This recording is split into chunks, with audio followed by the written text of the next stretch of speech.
Good morning, guys. Today, it's my day off. Actually, it's not a day off. It's a holiday here in Denmark, so there's no work for today. And because there's no work, we've decided to clean up the garden. And I don't really do garden. I'm not good at it.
My gosh, ang hirap pala ng maglinis-linis ng garden. Uy!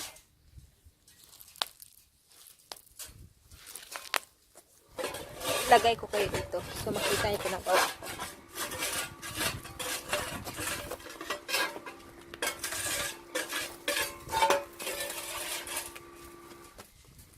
There you go. Bunot-bunot ani. Ibot sa more. Manglimpyo ta kayo. Maglinis tayo kasi may bisitang darating. Gano'n naman talagang Pinoy, diba? Ewan ko, takin ganito ako eh. Pag may bisitang darating, halal, linis.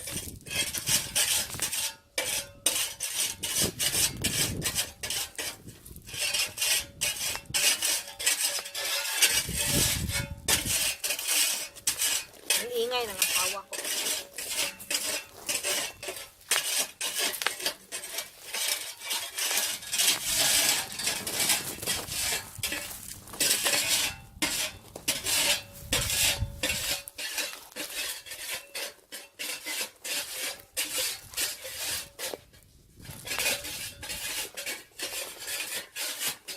Sakit sa likod.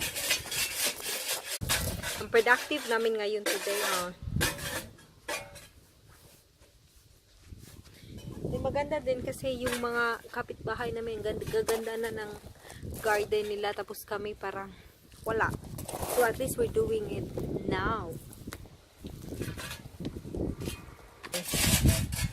Hi guys, we're not totally done, but we're gonna take a break because I think it's been very tiring now. We're not really used to this, but it has to be done. Anyway, we're gonna take a break now. So it's a bit clean now. And those chairs will be back in this part here.